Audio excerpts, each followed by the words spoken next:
علیکم ناظرین، آپ کو ہماری اس اسکرین پر چند تصاویر دکھائی دے رہی ہوں گی جو آج کل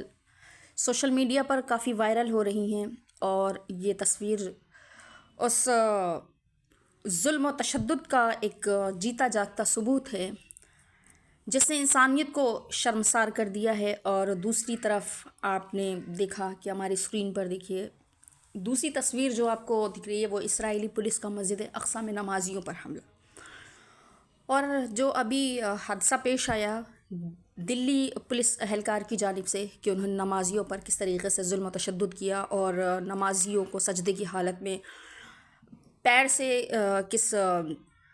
تحقیرانہ انداز میں ان کے اوپر ایک وار کیا۔ تو یہ اور وہ تصاویر جو ابھی 9 مہینے پہلے کی یہ تصویر ہے جو میں دیکھ رہی تھی، جب یہ خبر تیزی سے وائرل ہو رہا تھا، اس وقت جب میں یہ تصویر دیکھ رہی تھی، جب میں یہ خبر دیکھ رہی تھی، تو مجھے سوشل میڈیا پر فلسطینیوں کا بھی مجھے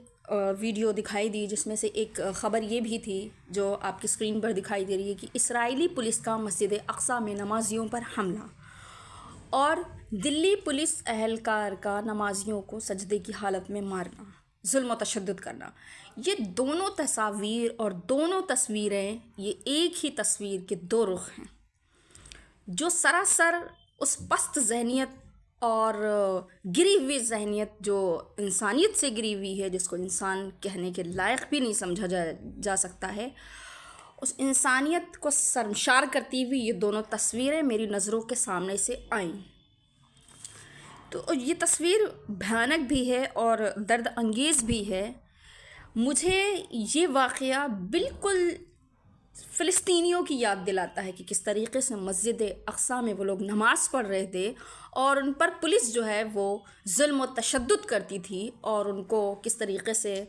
ظلم کا نشان بناتی تھی۔ بالکل ایسے ہی مسلمانوں پر جمعے کی نماز کی حالت میں، سجدے کی حالت میں کس طریقے سے اس پولیس اہلکار نے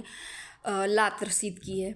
تو اس کی سخت سے سخت مذمت کی جانی چاہیے، اور یہ ہماری گنگا جمنا تہذیب کے خلاف ہے، اور اس سے پوری دنیا میں ایک غلط میسج، ایک غلط پیغام جا رہا ہے، اور یہ ہمارے ہندوستان کے خلاف ہے، ہمارے ہندوستان کی تہذیب کے خلاف ہے، ایک دھبا ہے جو اس پولیس اہلکار نے لگایا ہے اور اس سے غلط پیغام پوری دنیا کو دیا ہے۔ اس کی سخت سے سخت مذمت کرنی چاہیے، اور صرف میں یہی کہوں گی کہ میں کس کے ہاتھ پہ اپنا لہو تلاش کروں،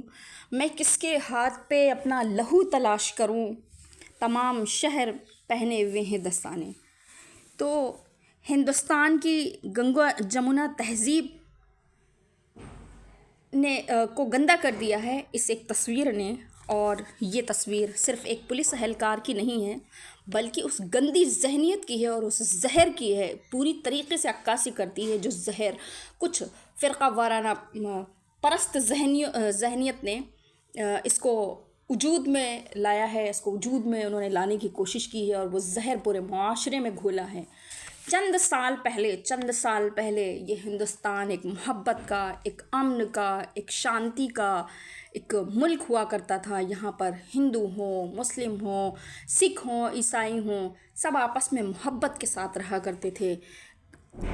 کسی چیز کا کوئی خوف نہیں ہوا کرتا تھا۔ لیکن آج یہ جو تصویر ہے، اس طرح سے نہ جانے کتنی تصاویر ہیں جو ہمارے سامنے نہیں آتی ہیں،